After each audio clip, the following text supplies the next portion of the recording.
I didn't hear a trumpet or see a lightning bolt the morning my life tilted. I heard a kettle click off in a quiet Southern California kitchen and felt the house hold its breath. Sunlight slid across the counter, warming the citrus scent drifting in from the yard, and a single unmistakable line rose up in me. Not now, Mary, when? No declarations, no audience, just a door opening from the inside that, it turns out, had been unlocked for years. I'm Mary, 62, Californian to the bone sun hats in the trunk, beach towel forever in the back seat, the kind of neighbour who returns your casserole dish with cookies inside. For decades, I was excellent at being dependable. I showed up for family, for students, for colleagues, for bake sales and late-night airport runs and last-minute favours. I carried spare chargers and band-aids, remembered birthdays and allergies, kept colour-coded calendars that could run a small city. All good things.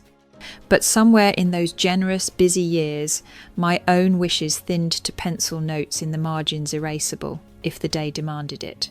One Saturday, I climbed the old wooden ladder to the garage loft, aiming only to sort holiday decorations.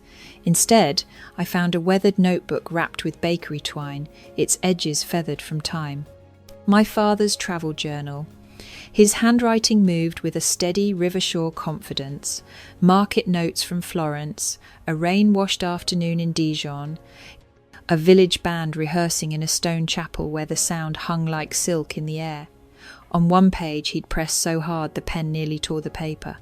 There is a pilgrim road through Europe, the Via Francigena. From England to Rome, you do not merely walk it, it walks you.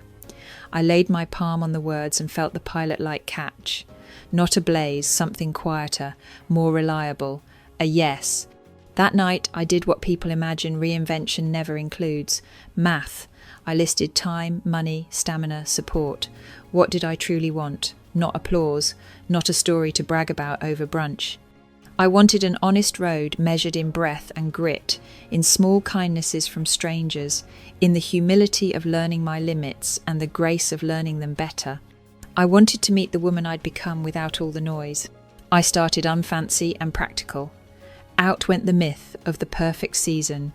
In came calendar blocks, the kind you keep when you're tired.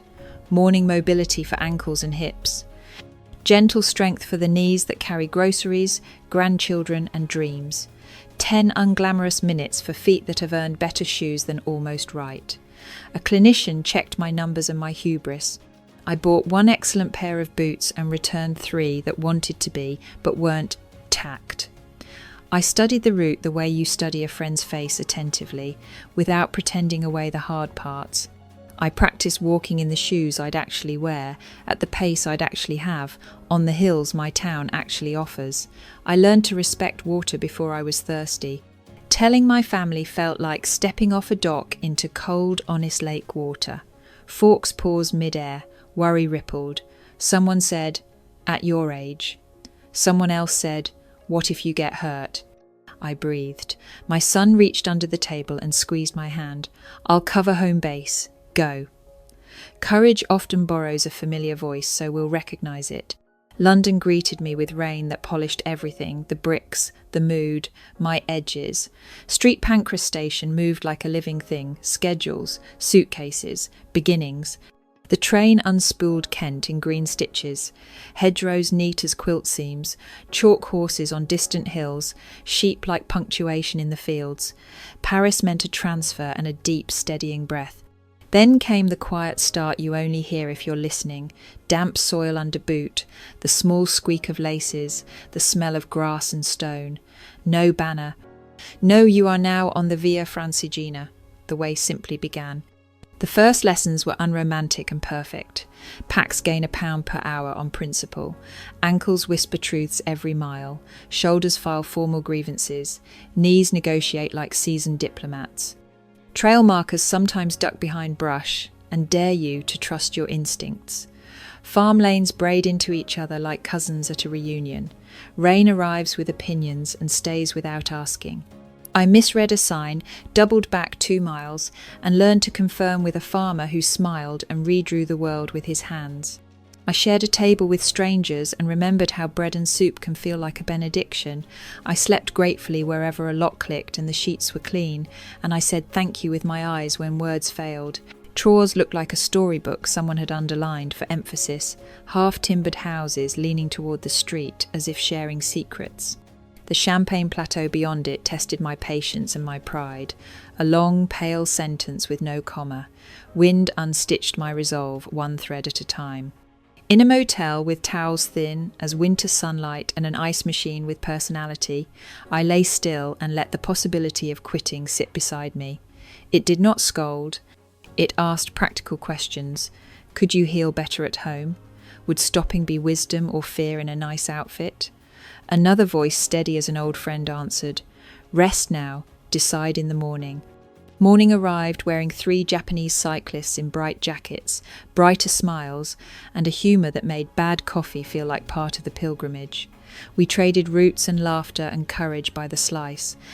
I took mine black, no sugar, and kept going. Switzerland rose like a truth I had suspected but not yet faced. The Alps don't check your birth date, they check your intent. I learned to switch back without ego, to read the sky as if it had sent me a personal note, to greet marmots like dignitaries unimpressed by human plans. One afternoon the snow above me exhaled and slid more slough than avalanche, but enough to press the air out of my lungs. Training arrived right when panic wanted centre stage. Tuck in, shield the face, breathe through wool, wait. When silence returned, gratitude and fear sat like twins in my chest. Hand in hand. I cried into my sleeve. Then I laughed at the extraordinary ordinariness of being spared and moved on with a deeper respect for lines you do not cross. Even inside your head, Italy drew the curtains wide. Vineyards wrote green paragraphs across hills. Lakes held the sky with a tenderness that made me forgive my own reflections. Olives pointed like ushers. People greeted with hands and eyes and voices tuned to the music of company. In a town small enough to have 1 bakery and 3 opinions, I met Paolo and Anna Maria. Their kitchen smelled like the aroma section of a beloved cookbook: tomato, basil, onion, bread. They served pasta that tasted like a kept promise, and cheese that taught patience. We spoke of grown children and stubborn rosemary, and time's strange kindness when you're still needed, and also, finally, free. They waved me off with leftovers and a blessing that didn't need a church to count. North of Parma, dust on my boots and sun on my neck, I fell into step with Brenda British, my age, calves like credentials, humour dry enough to store well. We didn't so much decide to walk together as notice we were already doing it. We traded chocolate squares and comfortable silences and the obligation to call each other on pride disguised as perseverance. At sunset, looking out over fields pretending to be oceans, Brenda said, I used to think the bright part of my graph was behind me. Turns out it just switched axes. I offered to stitch that on a banner. She said maybe a sock more practical. The road did its quiet carpentering, sanding me back to true edges. It took hurry. It took performance. It left step and breath, and the honest ledger of what hurts and what helps. I stopped trying to win at walking. I practice kindness to my hips that prefer truth, to my temper that thinks it's a sprinter, to the man who cut in line because his grandson was waiting and the bus does not negotiate. In Lombardy, a small church welcomed me into cool shade and a fresco of Saint Sebastian who had outlived many roofs. The paint seemed to breathe light. Later, in a workshop, a restorer named colour, like it was a language you should listen to before you speak. That night in a hostel bunk, I opened a cheap sketchbook and learned that a shaky line can steady if you let your hand remember what your heart already knows. Milan's Sforza Castle played stone like music repetition, surprise, silence. Names from school, Dante, Petrarch, Boccaccio, Michelangelo, Leonardo stopped being marble busts and became neighbours with opinions. I read until my pulse slowed and wrote until my thoughts sat up straight. I stopped asking to be brilliant and started asking to be faithful, to the sentence, to the step, to the day in front of me. Lazio did not coddle. Heat clung, sand tugged. Near L'Aquila I saw what an earthquake remembers. walls that keep the shape of their grief, windows that look back, not out, and weeds that make a stubborn, holy case for returning. People spoke of rebuilding the way you talk about breathing necessary, rhythmic, not for show. I wrote, less drama, more doing, in my notebook, and underlined it twice. On the facing page, I listed ordinary victories that would never make a holiday letter. Stretched before the climb, chose to stop early, drank water when I didn't feel like it, asked for help before my pride got loud.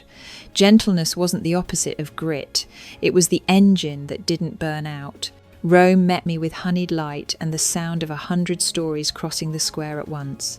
I did not feel triumphant, I felt complete, as if the inside of my life finally matched the outside. I stood still long enough for my heart to catch up with my feet. The miles mattered less than the honesty they required. I hadn't discovered a new Mary. I had retrieved the one I misplaced while performing Capable for an appreciative crowd. Coming home did not end the walk, it changed its address. The kitchen was still the kitchen, but the woman stirring the pot had a different spine. Friends asked for coffee and got chapters. Posts grew into living room circles, then community rooms with humbly heroic folding chairs and people leaning forward like plants toward light. Letters arrived from names I didn't know yet. I'm 58. I'm 69. I'm not an athlete. I thought I'd missed my chance. The most radical sentence I read and wrote was also the plainest. I started anyway. What I wished had existed when I took my first steps, I began building with women who share my talent for stubborn kindness. We called it Women Choosing Active Lives, because truth keeps the best company with clarity. We did not promise Rome. We promised practical courage. Train in a way your future knees will thank you for. Pack like someone who plans to enjoy tomorrow. Map routes that are safe and still thrill you. Measure progress in steadiness, not spectacle. We invited mentors, clinicians, and route nerds who love nothing more than a spreadsheet that ends with someone smiling at a trailhead. We charted neighbourhood loops past murals and bakeries and shady benches because adventure is attention, not altitude. On Tuesday mornings we meet by the library. We stretch. We walk.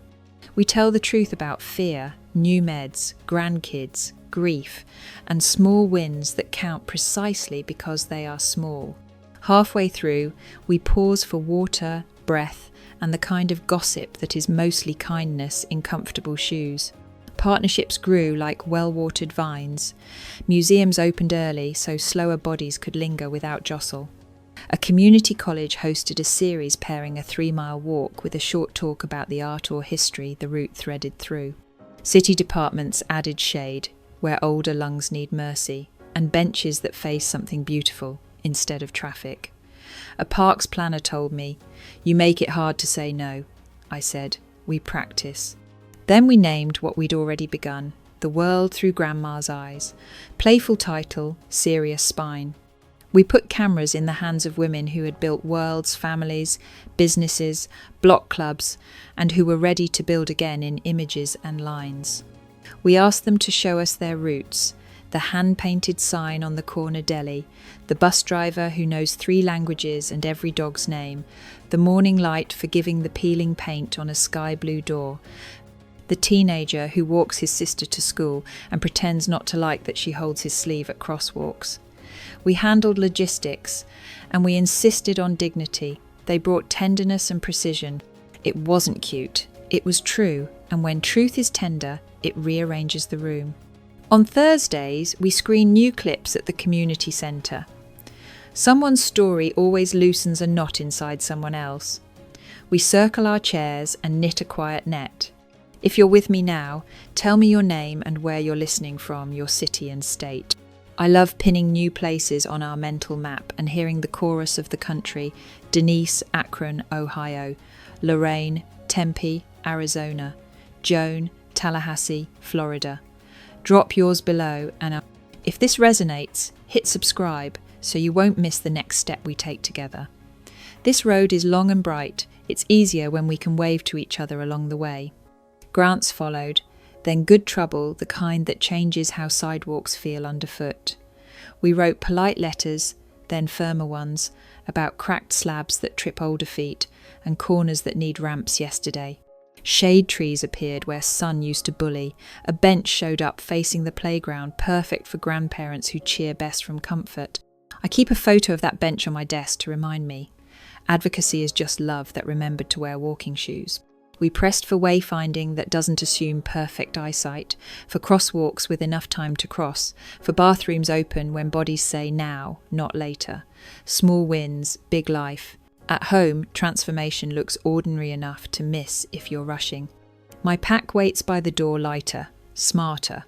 Water, a notebook, a pencil, a bandana, a spare kindness for the person who needs one.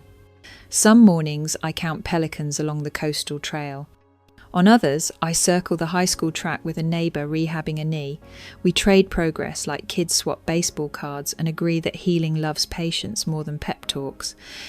Saturdays, Brenda and I trade skies over video. Hers a dignified grey with opinions, mine sometimes reckless with colour.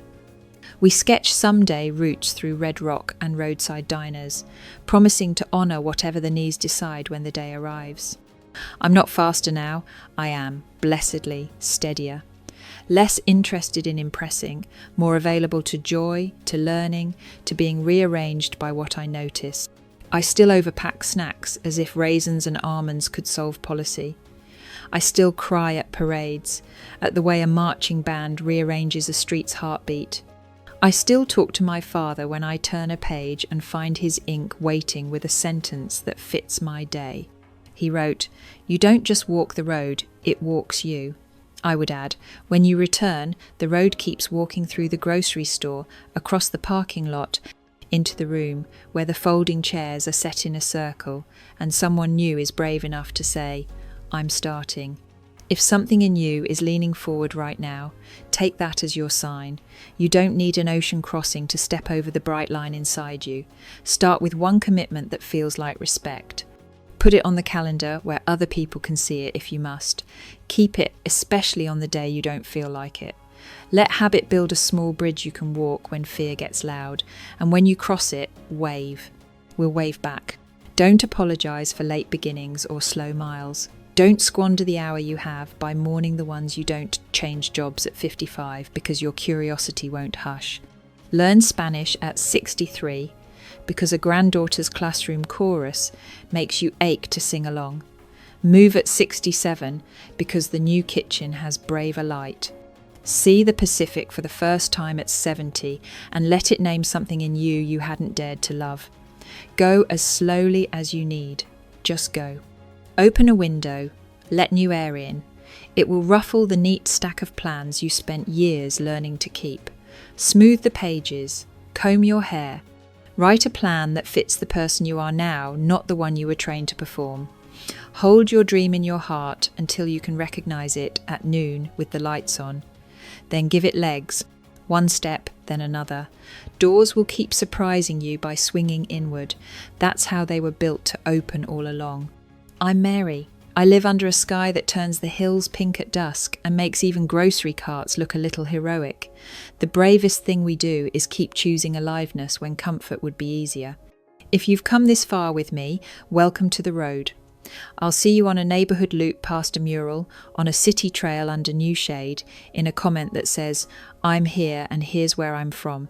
By the time the suitcase was back in the closet and the laundry smelled like sun again, the old rhythm tried to reclaim me: lists on the fridge, timers on the stove, the polite tug of everyone else's plans. But once you've walked yourself back to your truest size, the house fits differently. Light lands on the counter and you notice it. The kettle clicks off and you answer. The road didn't end at Rome. It followed me home, changed its shoes, and started showing up everywhere in the produce aisle, in the parking lot, in the way I now wait one breath longer before speaking. I kept the practical courage that got me across an ocean and poured it into local streets. I drew small circles on a paper map of my town, murals worth detouring for, bakeries with patient bread, shady benches that forgive slower days. Adventure, I learned, isn't altitude. It's attention plus intention. On Tuesday mornings by the library, a few of us began to gather women who'd worn many names. mom, nurse, boss, auntie, coach, and were ready to hear their own again. We stretched beside the newspaper rack and compared knees, meds and sneakers. We set a pace that honoured lungs, not pride. 3 blocks in, a laugh would break the shyness. By the second lap, we were trading recipes and the names of good physical therapists like baseball cards. Those circles grew into a practice and then a promise. We called it Women Choosing Active Lives because simple truths age well. We didn't sell miracles. We documented them. A calendar square you keep on a tired day, a water bottle refilled before thirst, a loop finished without apologising for the time it took. We made on-ramps, not cliffs, starter routes with clean bathrooms, benches with views, crossings that didn't require a sprint finish. We taught packing that respected spines, training that future knees would thank us for, and planning that left room for joy. Our favourite metric wasn't miles, it was steadiness. Partnerships followed like stepping stones. The museum let us in an hour early on Thursdays, so slower bodies could linger without elbows. A community college hosted Walk and Wonder, a 3-mile loop paired with 15 minutes on whatever the route crossed. A WPA mural, a remnant orchard, a poem stamped into a sidewalk square. City staff listened, then acted. Extra shade where afternoon heat bullied. Benches that faced trees instead of traffic. Crosswalk timers that believed we'd finish. A planner told me, "You all make it hard to say no." We grinned. Persistence wears a friendly sweater. The project that surprised me most began with a question. What if we handed the microphone to the women who'd been told to keep their lives quiet? We called it The World Through Grandma's Eyes' playful title, Steel-Spined Purpose. We put cameras into palms that had soothed fevers, signed paychecks, planted gardens, and held hands through news both good and unkind. We asked them to show us what they see when they move through their days. The corner deli's hand-painted sign, the bus driver who speaks 3 languages and knows every dog's name, the morning light forgiving peeling paint on a blue door, a grandson's sleeve quietly gripped at a busy crosswalk. We handled logistics. They brought tenderness and precision. The films weren't cute. They were true. And when truth is tender, a room rearranges itself to listen. On Thursdays, we screen new clips at the community centre. Someone's story loosens a knot inside someone else, every time. Afterward, we circle our chairs, no stage, just eye level, and knit a quiet net out of details. Then I make the same invitation. Tell me your name and where you're listening from your city and state. It stitches a quilt in seconds. Denise, Akron, Ohio. Lorraine, Tempe, Arizona. Joan, Tallahassee, Florida. A wave, a laugh, a tiny spark of recognition. Strangers become neighbours at the speed of a hometown. Drop yours in the comments below. And if this kind of steady courage speaks to you, subscribe so we can keep walking together, one practical step at a time. Advocacy, it turns out, is just love with comfortable shoes and a clipboard. We wrote polite letters, then firmer ones, about cracked sidewalks that trip older feet, corners that need ramps yesterday, bathrooms that must be open when bodies say now. Shade trees appeared where sun used to bully. A bench showed up facing the playground so grandparents could cheer in comfort. Crosswalks earned timers that didn't assume sprinting. Wayfinding signs got bigger fonts and better contrast. None of this would trend. All of it changed lives. I keep a photo of that playground bench on my desk. It reminds me that mundane is often where mercy hides.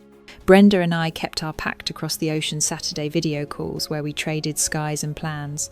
Her forecast, dignified grey with opinions. Mine, reckless colour over coastal hills. We drew some-day routes through the southwest in a notebook. Red rock, long views, diner coffee that tastes like persistence. We promised to honour whatever our knees decide when the day comes and to measure success in smiles, not split times. Daily life shifted in ways only the patient would notice. My pack by the door grew lighter and smarter. Water, notebook, pencil, bandana, blister kit, a spare kindness in case I meet someone who needs one. On the coastal trail, I count pelicans and practice the art of noticing all the way to the horizon. On the high school track, I walk side by side with a neighbour, rehabbing an ACL, and we praise boring progress. 2 laps without twinge, stairs conquered with grace. Sleep one back, one pain-free night at a time. I still overpack snacks. Some habits are basically optimism in zip-top bags. I still cry at parades when the brass section turns a street into a heartbeat. I still talk to my father when a line in his old notebook fits my day like it waited for me to arrive. Teaching found me by accident.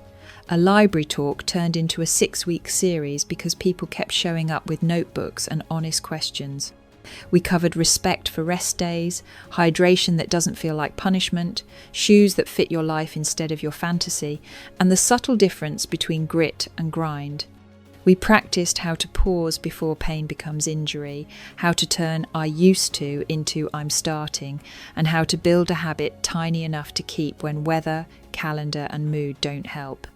Homework was never heroic. Put your shoes by the door, fill your water bottle at night, write down one thing your body did right today. Women came back with eyes that laughed again. Not everyone approved, of course. Some folks prefer us decorative, grateful for a seat in the audience. That's all right. We brought our own chairs. We set them in a circle. We told the truth and passed the mic and discovered that courage scales. 1 voice becomes 3, becomes a room, becomes policy. A grant officer said, "You all ask for boring things." We said, "Yes, that's how they last." The letters I love most begin with apology and end with momentum. Mary, I'm 69 and not an athlete. Mary, I've got a bad ankle and a good excuse. Mary, I haven't done anything like this since before my kids were born. They finish with the same understated rebellion. I started anyway. A block today, 2 next week. A lap with a neighbour. A pause before the elevator to breathe on purpose. A map on the fridge, not for places far away, but for the loops we claim right here. If you're reading this and something in you is leaning forward, take that as your sign. You don't need a passport stamp to cross a line inside yourself. Start with 1 promise that feels like respect. Put it on the calendar. Keep it especially on the day you don't feel like it. Let habit build a small bridge you can walk when fear gets loud.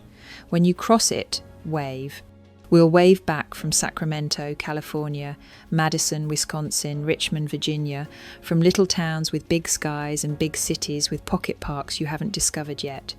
Tell us your name and where you're listening from in the comments, and tap subscribe so we can save you a seat in the circle. Late beginnings are not late, they're timely.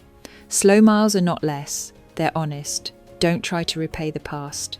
Invest in the next hour. Change jobs at 55 because curiosity won't hush. Learn Spanish at 63 because the granddaughter's classroom chorus makes you ache to sing along. Move at 67 because the new kitchen has braver light. See the Pacific for the first time at 70 and let it name a softness in you you hadn't dared to love. Go as slowly as you need. Just go. Open a window. Let new air in. It will ruffle the careful stack of plans you once called safety.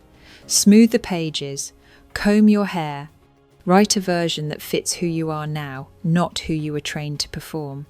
Hold your dream long enough to recognize it at noon with the lights on. Then give it legs, 1 step, then another.